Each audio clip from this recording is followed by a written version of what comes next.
Right, here we go. Right, that is it. It is done. I have finished the first part of the second year of the recycling project. Oh my god, it feels so good. I can't even describe it. It's amazing. And you know what? I don't want to sound boastful or anything, but I feel like this is by far the best project I've ever done. It's just brilliant. I'm really pleased with the way it's come out. Yes, it was simple to shoot. Yes, it was pretty simple to do, but it still looks really good, and I'm really, really pleased. I mean, it wasn't easy, but you know what? I'm still happy. I can't even describe it. It feels really, really good at the minute. And, well, I don't know what else to say, to be honest. But anyway, evaluation.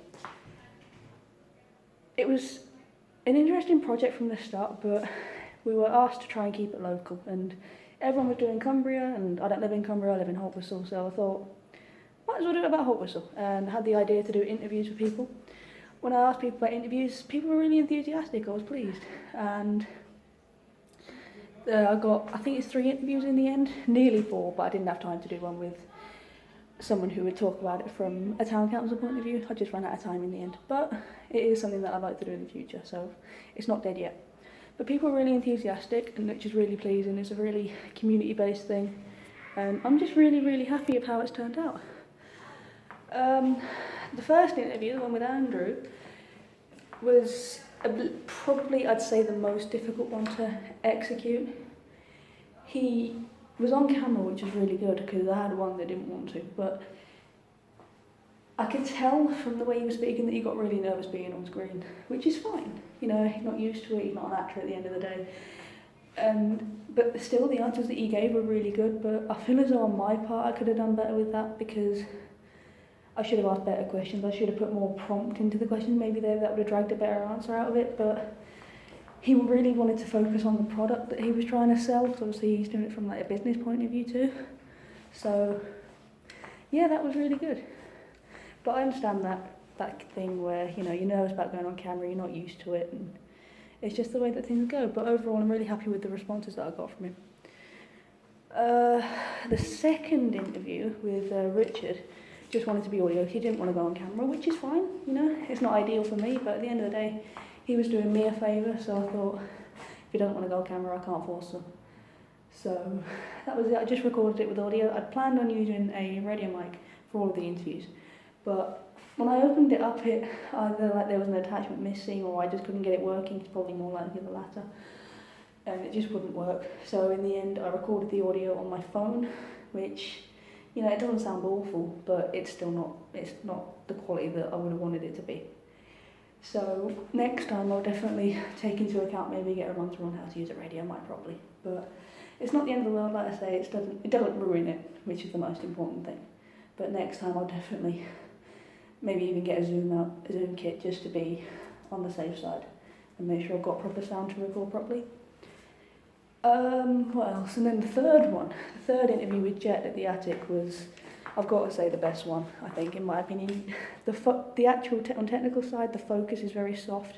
It's not quite focused the way it should have been, but that's completely my fault. And when I looked at it on camera, it looked okay, but when I got it in the edit and on the computer, you could see that the focus is just slightly off. It's not a lot, but it's still quite soft. But it's still, I can get away with it again. It's another mistake that I won't make next time if I decide to do this kind of thing again. But yeah, that interview actually went really well.